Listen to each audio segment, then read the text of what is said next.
How's the campaign so far? What's the kind of feedback you seem to be, going around courts using your own, you're a lawyer yourself.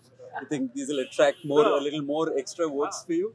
No, I mean, it's been a practice every election for all candidates across parties to come and campaign in the court premises.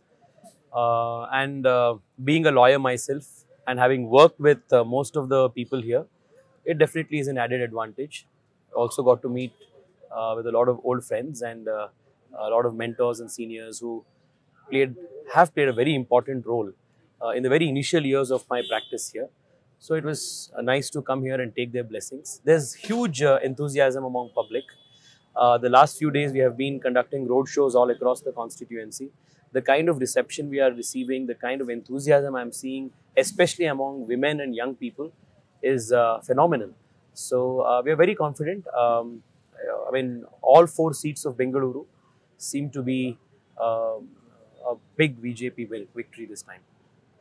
How is this campaign different from the last one? Personally speaking, last time I was a new candidate. So the whole narrative was about giving me an opportunity to be a member in the Prime Minister's team and give me an opportunity to work. Whereas this time, in addition to the phenomenal work that we have done over the last 10 years as a Modi government, I have also got the opportunity now to go to people, explaining to them the work I have done in the constituency for the city over the last 5 years. That's one difference. I'm going to people with a report card of the work that we have done.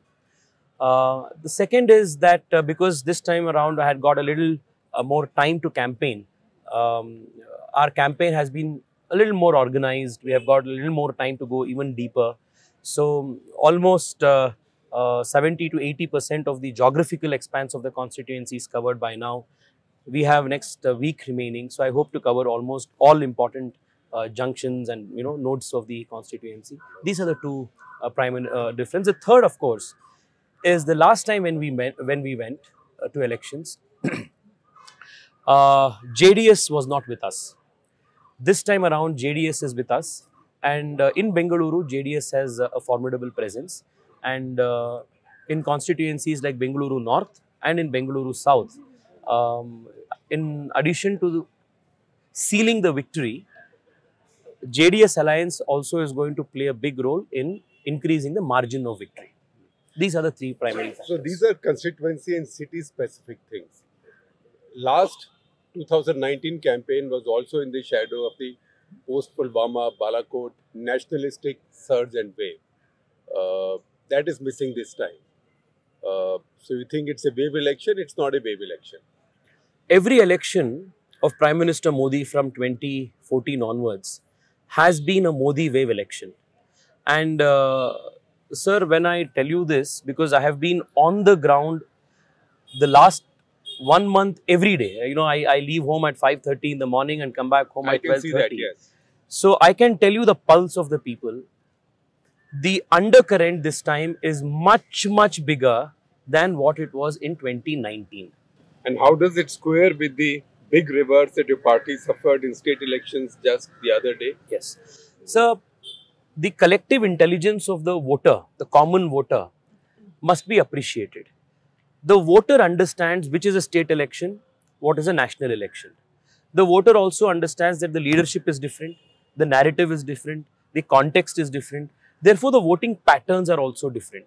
So, the very same voters who perhaps would have made a different choice 8-10 months ago in the state elections are going to be overwhelmingly voting in favor of Modi Ji this time, because they realize that the country needs a leader of the caliber of Modi, who has performed consistently over the last 10 years, has had a positive, lasting impact, personal impact in each of their lives.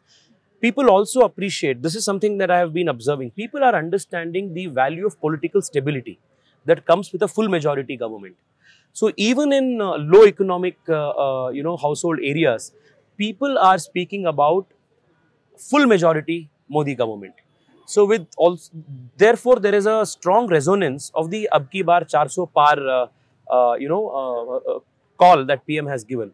So I think this is the voters' intelligence. you say, abki baar, political stability and all of this. How does it resonate with the people of Bangalore? Because the problems largely remain the same. Even though we're a high-tech city, we love our monikers, startup hub and everything. But our problems are very third world in the sense, the water problems, roads. These are still very basic things that are yet to be addressed. Sharan, you tell me one city in the country today which does not have the problems that you mentioned. Over the last, I think I have seen one of your of the cut the clutter ones on urbanization or something. And there's a point that you make of how India, over the last 60-70 years, successive governments have neglected or have been indifferent to urbanization. The cities, yes. Right, towards the cities. So this is pretty much the case with all Indian cities. Perhaps, the first time that concertedly an effort was made towards addressing urbanization and giving it impetus and making it more organized was under the Atal Bihari Vajpayee government, when we got the airports first sanctioned to Bengaluru, we got the metro sanctioned to Bengaluru, and now in the last 10 years of PM Modi, starting from the new national urban policy to increasing our metro expansion, metro network, to smart city mission, to outlay to manage solid waste management, air pollution. These are now, we are finally addressing these things at even the national level. But the delivery on most of these issues primarily remains with the corporation and with the state government. Having said that, the last 5 years, ever since I got elected here, we have tried to bring the focus back on Bengaluru's infrastructure. And because if you go around asking people, because you're from here, people will tell you, one common feeling is that while Bengaluru galloped economically the last 2 decades, 3 decades, our infrastructure did not catch up with the pace of economic growth. For example, the suburban rail project, it is pending from 40 years for approval. We got the approval the last 5 years. 10 years ago, metro network in Bangalore was 7 kilometers. Today, it is 78 kilometers of operational metro, second largest after Delhi. In just the last 5 years, we built the 268 kilometer satellite town ring road, which is going to greatly decongest the core of the city. We also augmented the public transport capacity by adding 1,500 electric buses to the BMTC under the FAME scheme. US consulate, which was a demand of the city from the time of SM mentioning it in your speech also. Although the speech was in Kannada, but I picked up US consulate. So most of these, things were pending from a long time. I think even under the smart city program, around 850 crores has been specifically given to utility shifting. Under Safe City project, there's a lot of work that we have done to install CCTV cameras and monitor, movement in this thing. To keep the city safe, we got an NIE office approved to Bengaluru. So I think the last 5 years, people are noticing that insofar as the city is concerned, big ticket public infrastructure projects, which were pending approval from many, many years, is now getting fast tracked, and the work is being built. People are seeing the work happening. So I think people are cognizant of this. And you said corporation. A lot of it is the corporation's responsibility. But do you have a corporation in Bangalore? No. Sir, unfortunately no. Yeah. And personally speaking, I have been a votary for holding corporation elections in time, as regularly and with as much importance as we hold assembly elections and parliamentary elections. What happens, sir, I will tell you, when I'm going campaigning in the parks in the morning or on the streets, 60 to 70% of the complaints that public give are all municipal complaints, civic issues. The reason why people are escalating it to the level of an MP, even though strictly speaking your jurisdiction is not that, is because they do not have a corporator, a councillor to whom they can actually raise this issue. So, they say there is, an empty site, it is now becoming a garbage dump, please help this. The local, the street dog menace, please take care of this. The culvert is not closed, please help with this. Get the tree wing, like one branch of the tree chopped off. These are primarily the issues people come. But I have been a consistent votary. So even when our government was in power, I have always been an open advocate that the 3 tiers. What's the reason you think that this election is not being held? This remains superseded or whatever you call it. It remains non-functional and civil servants are running such a big city. Unfortunate. I think it's political. Across all parties, across both the BJP, Congress and JDS, I think legislators do not want to let go of their hold over their constituencies. This is the pure political problem, and I have been as candid as possible on this. Even internally within your party. I have been a vocal supporter of this, of conducting corporation elections. Not from now, from 3 years I have been speaking about this. And because I am a firm believer. And if you do get elected, you will again make an issue of it and put your force behind it. Sir, there are 2-3 things that I have consistently campaigned for as a city. One is holding of these elections regularly. And these are all apolitical issues that I think are important for Bengaluru or any other city in the country today. One is to hold elections to local bodies regularly. Second, the kind of empowerment we give to our local bodies, both financially and politically. Even after the 73rd, 74th amendment, which was actually intended to give them the teeth to actually deliver, I don't think most of our parastatals have the kind of financial and political weight to actually get things done. So I've also been an advocate of a new BBMP Act, which actually brings all these parastatals together and empowers the corporation, empowers the mayor to actually get things done in Bengaluru. In fact, earlier the term of the mayor in Bengaluru was just 1 year, okay, and we have 198 wards. So in 1 year, take away the government holidays and all these occasions. Even if the mayor were to visit 1 ward per day, he will still fall short of a few number of days, and his term will be over. Right. So it's all ceremonial.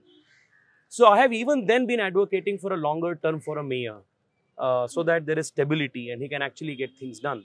In addition to that, sir, when Bommai sir was Chief Minister, I was a constant, vocal advocate of an act called the BMLTA Act, which we passed. So this is the Bengaluru Metropolitan Transport Authority Act. Now, in a city like Bengaluru, you have the metro, you have the BMTC, that is the buses, then you have our suburban rail that is getting done, then you have the auto rickshaws, you have DULT, that is called, Department of Urban Land Transport. But unfortunately, none of these speak to each other.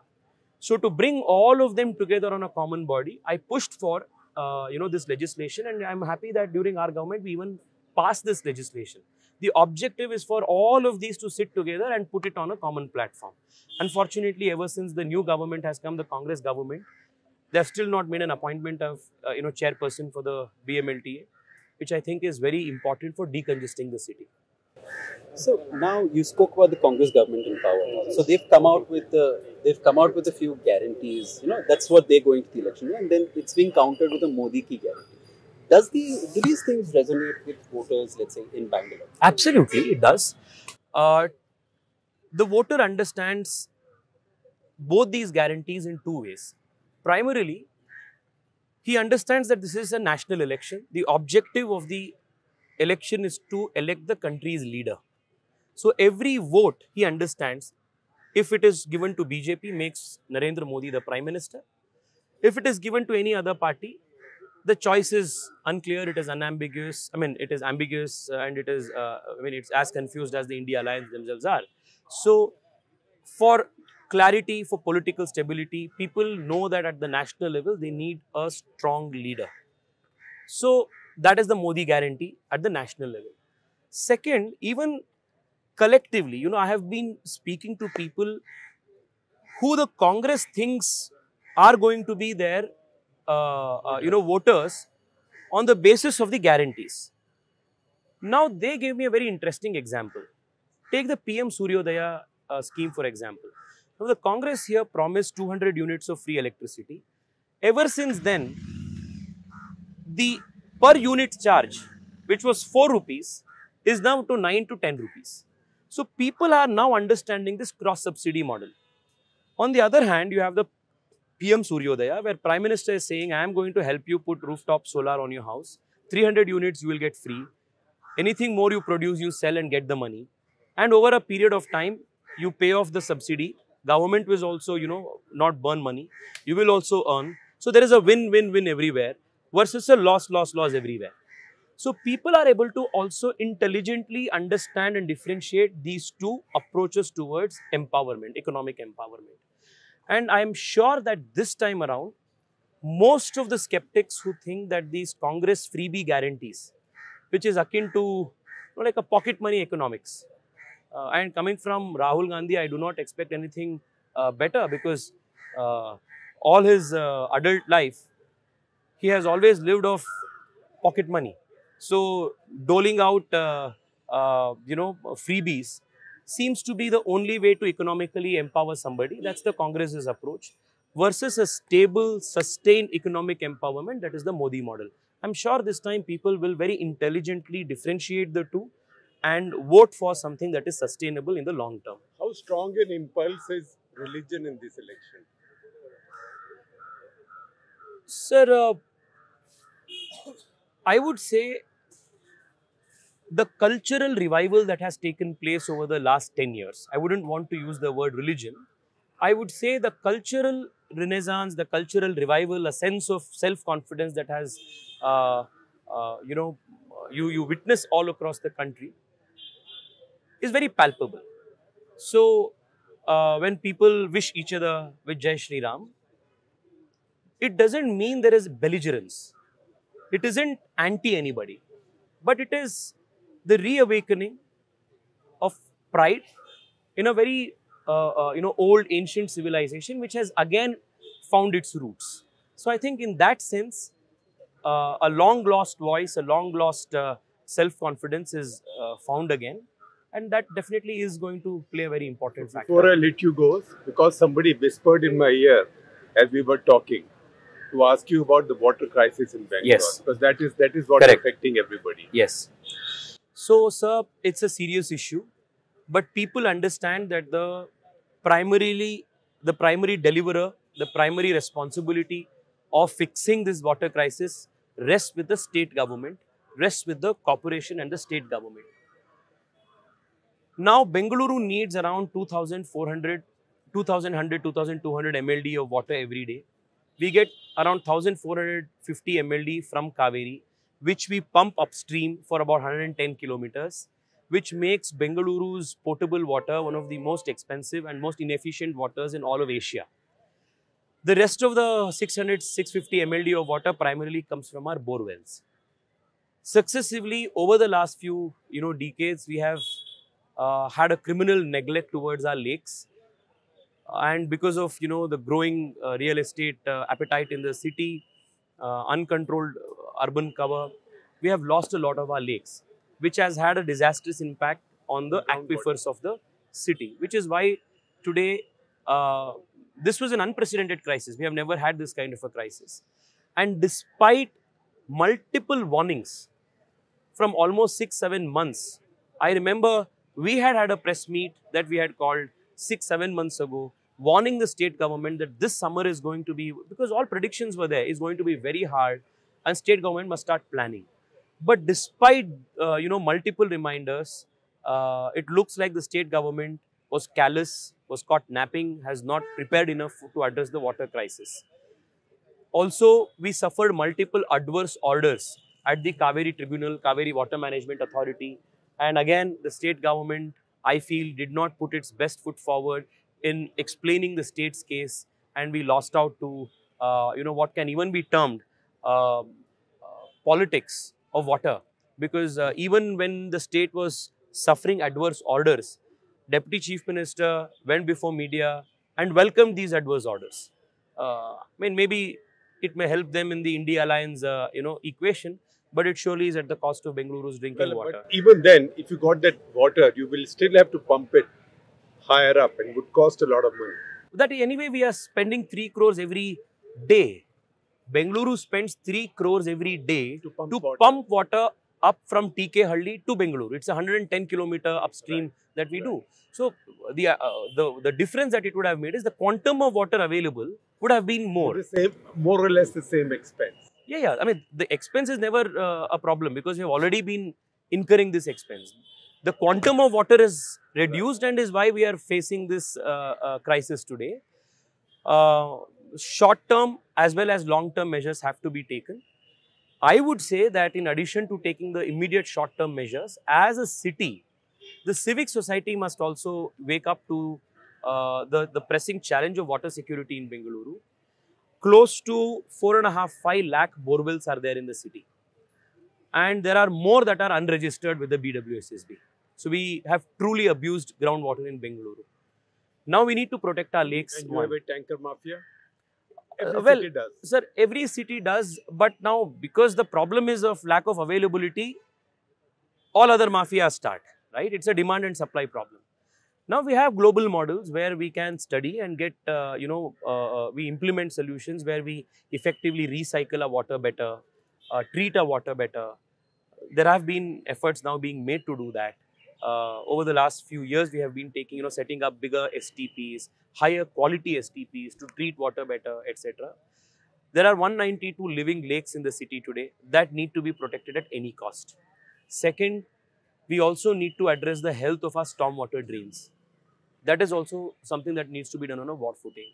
Third, and most importantly, so only 4 to 5% of the city has rainwater harvesting at residential complexes and homes. And I was speaking to a geologist or hydrologist recently, and he told me that Bengaluru receives around 19 TMC of rainfall. So if you actually collect it well, it is enough to surpass the most severest of summers. So this again needs a collective movement. You have to learn from the Israelis on that. Absolutely, absolutely. So yeah, we have a lot of work cut out to be done. Whether it's the BJP government or the Congress government that follows, when you speak about stormwater drains and everything, the tag of corruption always follows. And, they say corruption is the biggest problem, that, you've let this city expand as unregulated as it is. It's probably corruption. So how do you stop this? I mean, who's actually, looking after this? As a, a journalist and, elected representative speaking, okay. As a Bangalorean to a fellow Bangalorean, Sharan, tell me, which is the agency in Bengaluru that is actually thinking and planning for Bengaluru? Supposed to be the multiple actually. BDA, Which one? Yeah, exactly. No. Multiple, yeah. BBMP, which is the primary nodal agency, the civic agency, does not have a planning cell for Bengaluru. Okay. Now BDA, which was supposed to actually be the original organization, that is Bangalore Development Authority, they are busy doing real estate work. I honestly feel that BDA, the government must not be into real estate. Its counterpart in Delhi, DDA, I've always called it Delhi Destruction Authority. Okay. Because they've been building apartments and trying to sell them, and I'm so happy now that nobody's buying their apartments. Earlier, they used to be black market. I mean, see, today you have, the biggest business in Bengaluru is real estate business. Absolutely. So you have hundreds of builders and realtors doing this job. Why do you need the BDA to also make layouts, right? So BDA is not doing it, BBMP is not doing it. Then you had the BMRDA, right? Now what is that doing? Even you're not seeing the impact of any of these organizations. So I think primarily we must be fixing those issues, because what you're seeing is actually a symptom of a problem. The problem is that we don't have institutions which are actually capable of planning for Bengaluru and also has the political capital to get a few things done for the city. And the institutions that are there have got run down over time. Yes, absolutely. And you think there is need then for the central government and the state government and the BJP and the Congress to work together on this? Sir, honestly, on all issues, the ideal is always for everybody to come together and work. That's the ideal. And you are open to it? Always, sir. I mean, if people want to approach solving an issue with a genuine intent, we would definitely want to work, I'm telling you very honestly on camera, even in the Congress party, here I have met with and worked with a few people, few leaders who are very open to, collaborating on a specific idea to idea or an issue to issue. I think slowly politics also should constructively, maturely, evolve, so that it's not always about, who scores the political goal, and more about really sincerely addressing issues. I think those are good points, Sharan. As a Bengalurian, you have a I have last just question. one last question Wow. about the startup, Okay. the startup part Yeah. of it. Now, you see a lot of focus on startups and, disruptive technologies. Yeah. But in a state like Karnataka, you have, your Ola Ubers struggling to, they're fighting with the governments to get some sort of recognition. They don't know still whether they're part of the IT department or come under the transport department. You have a large number of gig workers who remain unprotected. So what kind of policies are you looking to actually, for this kind of, this gig economy, the entire startup ecosystem? Yeah. Because on one hand, they want to flaunt that we have a startup Correct. economy. But what happens to the other part where the regulatory framework has not caught up with these disruptive technologies? It's natural that, in today's world, law should always play catch up with technology and the disruptions technology is bringing. A case in point is our data protection law. While the world is still struggling to understand the dimensions of the impact that data protection can have, the Indian model has been to introduce something called the consent manager, which is a techno-legal approach to understanding and implementing the data protection framework. So you have examples where governments are actually innovating and bringing legal solutions and techno-legal solutions to manage all of these. Karnataka is a very progressive state.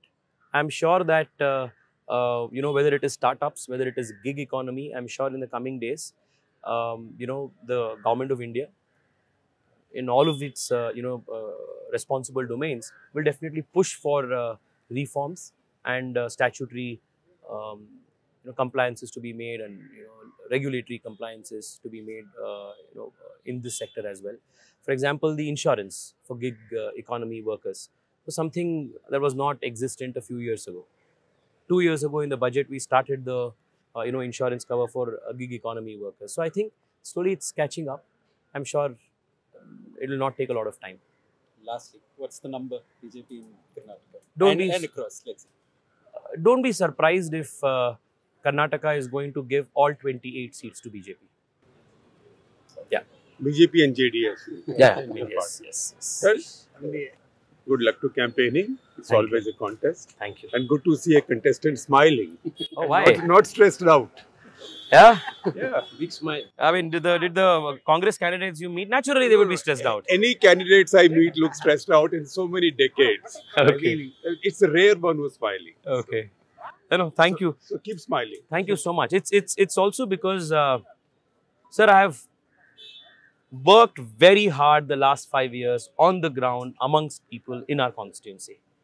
And if there's one thing that I have gotten inspired about, specifically about our Prime Minister, it's that if you're working every day and you're with people every day, then elections are not going to be, a big challenge. So it's a consistent effort over the last 5 years, and the love that people are showing is, I'm really grateful for that. Keep smiling. Thank you so much, sir. Always a pleasure talking to you. Thank you, Sharan.